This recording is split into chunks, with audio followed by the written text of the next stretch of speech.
Today I fed up by leaving my strap-on at my parents' house. My girlfriend and I, both 24F, had some time off of work this month, so we decided to do a trip to my hometown to visit my family and grab some stuff that I'd left at their house. We live a decent drive from my parents, think 10 plus hours, so we made the drive over 2 days and decided to stay with them for a little over a week to break up the driving. This is where the fuck-up began. Because we were driving and wouldn't have to deal with security x-raying our bags, we decided to bring our bag of sex toys with us, including a strap-on. Also, for some background, my girlfriend and I have a pretty active sex life. We probably have sex maybe 4 or 5 days a week and the strap-on gets used maybe half of those times.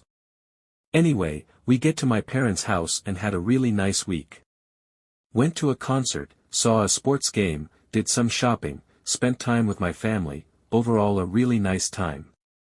The only problem is that my bedroom at my parents' is right across the hall from theirs and my mom has been working from home since the pandemic. So at night it feels too risky to have sex since they're right there and during the day there is always someone home.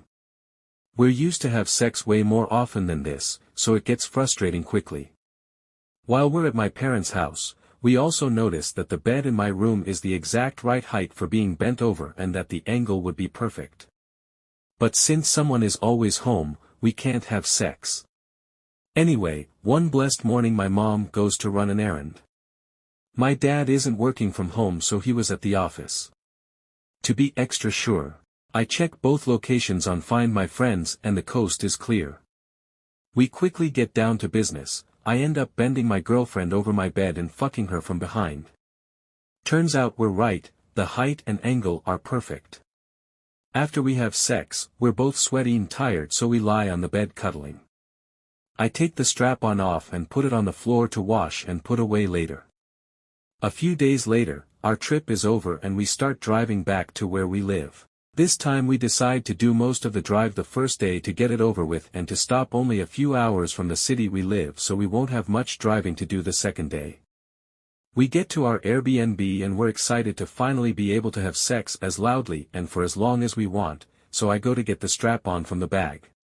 But weirdly, I don't feel it in the bag.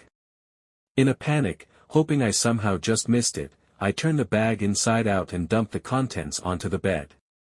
The strap-on is not there. My girlfriend insists that I dig through my backpack as well. I do even though I already am pretty sure I know what happened. As you can probably guess, it's not there. It slowly dawns on us that yes, the used strap-on is on my bedroom floor at my parents' house. We contemplate driving back. We are over 10 hours away at this point, and anyway, what would we tell them? What could we have left that is so important and urgent they couldn't just mail it to us? We can't think of anything plausible. But obviously, we can't just leave it there for my parents to find. It's not even clean. I start making a mental list of everyone I'm still in contact with from my hometown hoping that somebody owes me a massive favor or is a saint. I have a brother and a sister I could ask for help, at the cost of being clowned on for the rest of my life, but they're both out of the country and not coming back anytime soon. My best friend from high school is on a semester abroad so she's also out. I've fallen out of contact with most of my other high school's friends or they've moved away. My options are not looking good. There's no way to make this sound less bad so I'll just say it, I asked my high school ex. We're on good terms and stayed friends. I know it was an insane person to ask. Trust me, I didn't want to, but I was out of options, panicking, and every minute of inaction was another minute where my parents could be stumbling across the strap-on. I bite the bullet and text her to ask for an embarrassing favor. She responds immediately asking what I need. I explain the situation. I tell her I need her to go my parents' house, which she hasn't been to in years, go into my room, and move the strap-on to somewhere it won't be found. She lets me and my girlfriend sweat for 45 minutes before she answers. Her reply, goop. I'm ready to cry. Not only is she not going to help, I told this whole embarrassing story for nothing. She starts typing again. She asks what she's even supposed to say to my parents to explain why she's at the house. I tell her that we'll say that she's picking up something of hers. It's a little hard to believe, but not totally impossible, I guess. She agrees it might work. I say I'll text my parents to let them know to expect her. She asks me to remind her to do it the next day and says, and I quote, "I'll try."